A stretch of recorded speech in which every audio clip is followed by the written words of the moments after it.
Ó, o assunto dor nas pernas, todo mundo gostou, porque todo mundo tem, fica com receio, às vezes a gente não faz nada. E não tem fim, né? E não tem fim, é verdade. É um papo gostoso É um papo bom, né, doutor? Um papo bom. A gente, só para recapitular, falou que existem alguns tipos, né? A muscular, quais são os tipos de dores nas pernas? Igual eu falei, a perna é bem complexa, desde a parte articular, quanto a parte de nervo, quanto a parte vascular. Então, isso tudo é decorrente do nosso desgaste, nossa postura, do que a gente faz de errado, né? Então, sempre o sobrepeso vai sobrecarregar a articulação, principalmente do joelho, tornozelo. A nossa circulação, né, de retorno, a venosa, onde dão as varizes, ela fica mais comprometida, com dificuldade de retorno ao coração. E os nervos também, né? Eles acabam sendo mais massacrados, vamos dizer assim, sendo um pouco mais exigidos. Então acaba que esse conjunto, um ou outro vai começar a berrar junto ou sozinho. Boa. Sabe o que eu lembrei, doutor? Na época que eu tentei correr, que aí eu preciso voltar, mas todo mundo falava muito e eu cheguei a sentir quando eu fazia as provas de corrida. É na tíbia, é isso que a gente fala? Que é uma dor que dá aqui, que meio que lateja um pouquinho? Atrás e principalmente nessa região lateral aqui também da perna, né? Costuma doer muito, que é o tipo de músculo muito fino. É um músculo longo que a gente tem e é um músculo fino. Então, muitas vezes, quando você começa a ter um certo exagero, essa dor, esse desgaste muscular existe, né? Claro que a gente sabe que toda dor, ela vem de alguma irritação do nervo, né? Se a gente não tiver nervo, não vai doer. Então, o nervo sempre vai estar envolvido nisso aí para dar o start da gente, para dar o alerta e saber para onde que a gente vai recorrer, como que a gente vai começar essa avaliação, como que você vai dizer melhor essa dor para a gente poder direcionar qual que é o tipo de dor que provavelmente está acontecendo. Boa. A gente tem aqui umas imagens, eu vou começar por essa, porque a gente sabe que muitas pessoas vêm até para Aparecida e ficam horas viajando dentro de um carro, dentro do ônibus, né? E aí fica com dor nas pernas. A gente tem uma ilustração aqui, doutor, que é dessa dor. Quando a gente viaja, por que a gente tem essa dor nas pernas? A circulação venosa, que é o que a gente praticamente vai estar mais falando aí, esse desenho está dizendo, a gente vê ali que tem um desenho azul e vermelho. Certo. Só para a gente entender, o vermelho é a circulação arterial, é a circulação que a gente mede a pressão, né? A gente afere a nossa pressão. Então, normalmente são nos braços, mas você pode até olhar na perna também. Então, é a circulação que leva o sangue e ele bombeia, ele tem força. Então, lá na ponta dos dedos, ele se transforma em venosa, se transforma na azulzinha, tá? E essa azulzinha, ela já não tem tanta força, ela já não tem pressão. Então, ela precisa muito, muito, muito de alguns fatores, principalmente a nossa movimentação. Então, quando estamos parados, igual a gente está agora, né? Obviamente, num período mais prolongado, né? De uma viagem, de avião, ônibus, carro, ou muita gente que fica em pé o tempo todo, muito parado, essa circulação ela fica muito lenta. Ela começa a voltar ao coração de forma muito, muito lenta. Então, eu costumo falar que é igual o trânsito quando você chega em São Paulo, que é de São Paulo sabe, está chegando pela Dutra, chegando lá na Marginal Tietê e o trânsito para. Então, é exatamente isso que acontece. Você vem, flui bem, mas num certo momento aquilo congestiona, não consegue andar. Então, o sangue ele fica devagarzinho andando dessa forma. E qual o maior risco? Então, o desconforto ele vem porque esse acúmulo de sangue, essa lentidão faz com que o vaso se dilate um pouco mais. Esse sistema inchada a perna, não é, doutor? Esse sistema nosso, ele funciona igual uma bexiga. Então, ele consegue aumentar o volume dele, porque o sangue vem e ele não consegue subir, ele começa a aumentar. Então, isso aí dá a sensação de inchaço, porque ele fica mais preso, vamos dizer assim, circula menos na perna, principalmente do joelho para baixo, e aquilo ele acaba gerando também o que a gente chama de estase venosa, que é o termo técnico, gerando muitas vezes a dor e o inchaço. Usei a chegada de São Paulo porque muitas vezes você está naquele trânsito lento, aí as pessoas começam a te distrair. Olha o celular, mexe na rádio, de repente ela vai, bate no outro. Quando bate, o trânsito acontece o quê? Piora. Então ele agarra dali para trás. Forma-se aquilo que a gente está vendo lá na segunda foto da vertical, que é o trombo. É um coágulo que se forma por tamanha lentidão que existe nessa circulação, as hemácias começam a trombar na outra e aquilo ali vai gerar uma massa, uma gelatina fresca. Realmente é como se formasse a gelatina na hora que a gente está fazendo. Ela é líquida e você depois põe na geladeira e fica aquela coisa gostosa depois de 4 horas. Exatamente isso que forma, que são as famosas tromboses venosas. Daí vem as complicações. E aí, doutor? A terceira ilustração, né, que é a última vertical lá, é quando parcial ou total esse trombo se solta. ele se solta desse segmento do vaso, dali para cima todo o vaso vai tender sempre a aumentar. Então, porque os vasos que vão se aproximando, eles vão aumentando de volume, de tamanho para chegar no vaso maior do coração. Então, esse trombo que se forma lá e quando ele se desprende, nada para ele, porque ele não tem nenhum vaso menor. Ele só vai encontrar vaso maior. Então, ele vai passar, ele se formou nesse tamanho e só vai passar em vaso maior, de calibre maior. Então, ele vai passar, chegar ao coração, passar pelo lado direito do coração e o primeiro vaso menor que ele vai encontrar, para ele parar, está dentro do pulmão. Então, na hora que ele chega e para lá, dá-se o que chama-se embolia pulmonar.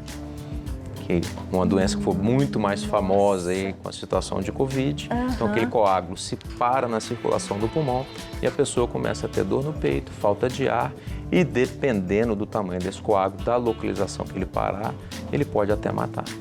Doutor, com uma dor na perna que eu às vezes nem estou dando tanta atenção. Não é o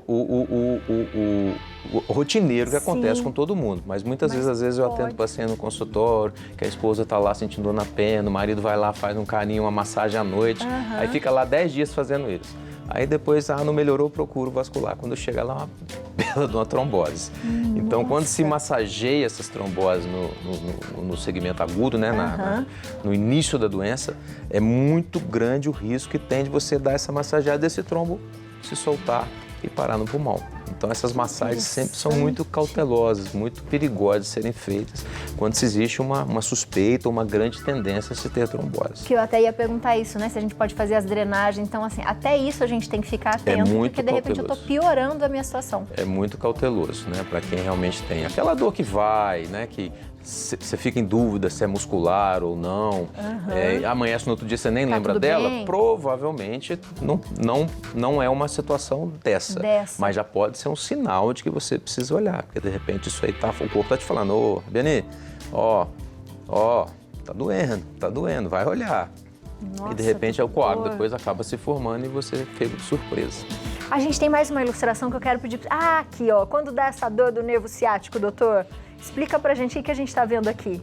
Nós estamos vendo ali uma ilustração, né, que está mostrando, apesar de estar em azul, né, mas ele está mostrando justamente ali a trajetória do nervo que sai da base da coluna, passa entre o osso do nosso quadril e a musculatura glútea, o bumbum mesmo. Então ele fica prensado entre a musculatura e o osso, ele passa por ali. Então, muitas vezes, quando ele inflama, ele acaba inflamando nessa localização. Por quê? Às vezes a pessoa teve uma queda, o famoso caiu de bunda no chão, ou realmente passa muito tempo sentado. Então, de repente, o assento ele já não é um assento que está tão confortável, pode ser um pouquinho mais duro, está lá com o bumbum um pouco mais flácido. Então, ele acaba apertando o assento contra o osso, aquilo rotineiramente. Então, aquilo começa a inflamar o nervo. E essa inflamação muitas vezes vai dar dor na perna, que a pessoa muitas vezes acha que é trombose, acha que é um problema circulatório, que muitas vezes também pode estar envolvido. A gente sabe hoje que tem varizes que podem circular o nervo, então muitas vezes esse mecanismo que eu desenhei para você de que a irritação ali no nível do glúteo, no bumbum, possa existir, mas no trajeto da coxa ali, atrás do joelho, muitas vezes tem varizes internas que podem irritar esse nervo e ser a causa da dor neural. Então a varize irrita o nervo, acaba dando dor. Uau! A gente tem mais uma foto aqui pra gente ver, pro senhor explicar pra gente. Coloca pra gente. Uau, hein? Eu tô só pensando nas coisas que às vezes a gente fica assim. Às vezes eu fico muito tempo em pé e aí fica inchado e tal. E eu fico falando, é normal, mas é bom ficar atento. Doutor, o que é aqui? É aquilo que a gente estava falando no comecinho. Da trombose. Exatamente. A gente está vendo ali que ele exemplificou, né, o desenho da direita, onde realmente está a perna com trombose, para a gente ver, olha só o volume que está do joelho para baixo, de uma perna para outra. Então, normalmente, por mais que a trombose, ela não acontece muitas vezes só do joelho para baixo. As mais importantes até acontecem na coxa. Porém, a resposta do corpo vai vir com incômodo, muitas vezes é do joelho para baixo. Por quê? O entupimento está aqui, então o sangue chega e não consegue subir daqui. Então ele começa a inchar justamente ali, né? Quando a trombose é já dentro da barriga, muitas vezes vai inchar a perna inteira, né? Então ela é escalonada dessa forma. Mas o desenho está mostrando exatamente isso, com essa dificuldade de retorno do sangue, né? com esse entupimento, ele não consegue retornar, fica nessa estase, esse volume aumenta, porque o sangue fica represado ali, a ponto de mudar até a alteração de cor da pele. Tem gente que coloca a perna para baixo com a trombose, ela fica roxa e a pessoa apavora com aquilo ali, porque dói, além de doer, fica roxa. Então, acho que vai perder a perna mesmo. Dependendo de situações mais drásticas, quando ela comete muito, né, acometendo até a circulação arterial que está chegando, pode correr esse risco mesmo. Doutor, tem uma pergunta aqui, vamos lá.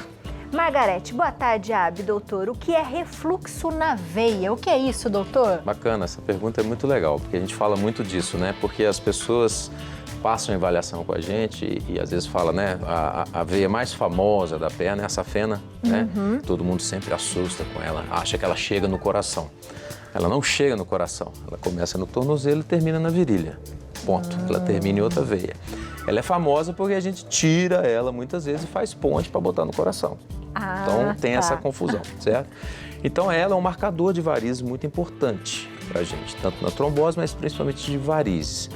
Então quando as pessoas às vezes chegam e falam que está com a veia entupida, que é varizes, não é isso. Como a gente está dizendo, a circulação ela tem que voltar ao coração. Então a cada batimento, a circulação venosa, o sangue sobe. A cada batimento o sangue vai subindo, vai subindo. Esse é o padrão normal. Quando a veia está doente, ela está incompetente, ela não consegue fazer esse movimento único. Isso é, o sangue sobe entre o batimento e o outro, a hora o coração para de bater, né? Faz o tum e o tá, o sangue ele volta de novo, ele desce pela gravidade. Então ele sobe e ele desce um tanto, ele sobe e ele desce um tanto. Isso vai fazendo com que a veia vá dilatando cada vez mais. Esse processo do sangue subir e descer de novo é o que se chama refluxo. Então, muitas vezes, quando se fala de tratamento de variz na safena, não é por entupimento. O entupimento seria uma trombose, mas a grande maioria vai ser tratada por refluxo. Refluxo. Exatamente. Tem mais uma aqui, vamos lá. Radmila de Goiânia, boa tarde, tenho 28 anos e direto eu sinto dores na panturrilha. Às vezes chega a formar um nódulo na perna.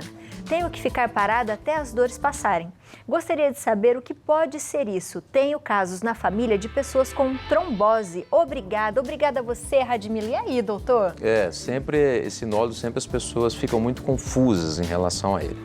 Sempre uma avaliação clínica é muito importante, principalmente quando ele aparece, né? Aquilo que a gente falou também, o momento que ela tem uma coisa que aparece e some, provavelmente não deve ser uma trombose.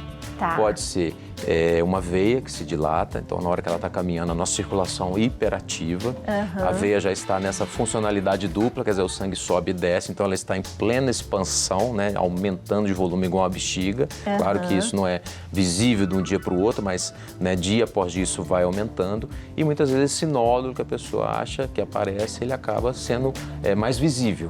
Aí na hora que ela deita ou acorda no outro dia, faz o repouso, aquilo se normaliza, ele dá uma murchada e ele some, né?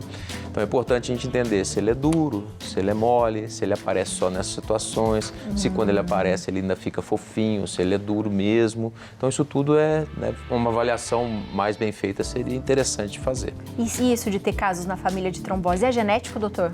Muitas vezes sim. Muitas vezes a trombose sim, e a gente sabe também que a varizes, né, que a gente tem dois tipos de trombose, a profunda, que estão lá dentro da musculatura, onde estão nossos vasos mais calibrosos, essas que dão os trombos maiores, que acabam dando as embolias mais importantes, e o superficial, que é onde estão as varizes, que é onde a gente, né, apesar da safena a gente não ver muito ao olho nu, ela é considerada o sistema superficial. Então ali também podem acontecer as tromboses. Quando a pessoa tem varizes, principalmente com o refluxo na safena, a gente sabe que a chance dela ter um evento trombótico é 5 vezes maior de quem não tem nada.